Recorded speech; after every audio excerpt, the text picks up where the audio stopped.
The End Bad Governance protest, which began on August 1st, saw thousands of Nigerians take to the streets demanding change.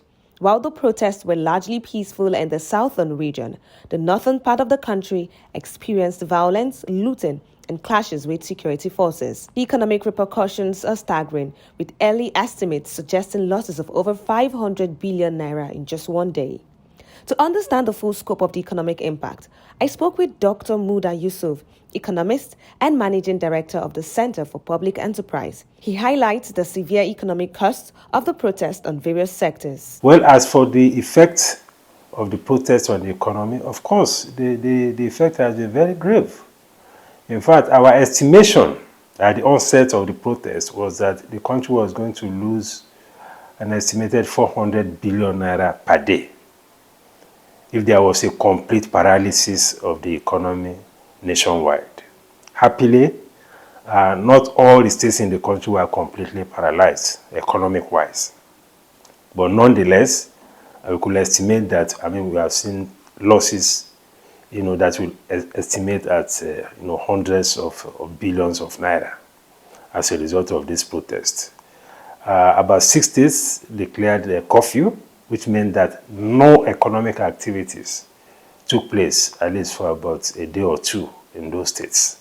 And even for states that did not declare a curfew, there was a lot of apprehension, anxiety, and all of that, which slowed down the momentum of economic activities.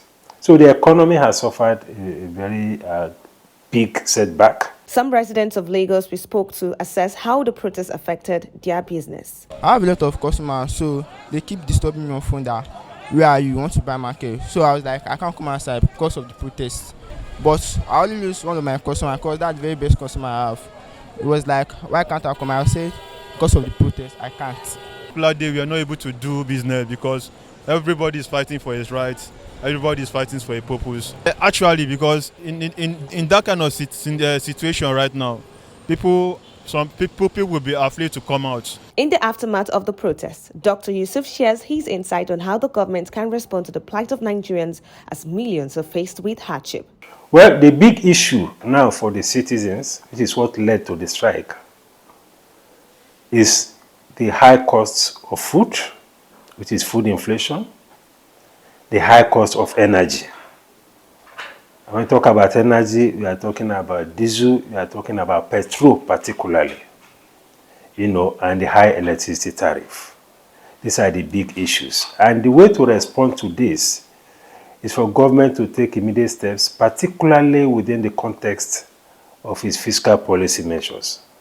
Because fiscal policy measures respond faster to this kind of situations than monetary policy measures or than some of these palliatives. Palliatives don't go far. But if you have a fiscal policy measure, it can easily cascade down because the impact is more systemic. And we have seen a bit of that. The government has announced reduction in import duty on rice, on maize, on sorghum, also on pharmaceutical products and raw materials for quite a number of industries. So we expect that if this is expeditiously activated, we expect that this will have some significant impact on the challenges that the citizens are facing. As the nation grapples with aftermath of these protests, it is clear that the economic cost is immense. The road to recovery will require concerted effort from both the government and the private sector to rebuild and restore stability. Estelle Mello, Rapid TV, Lagos.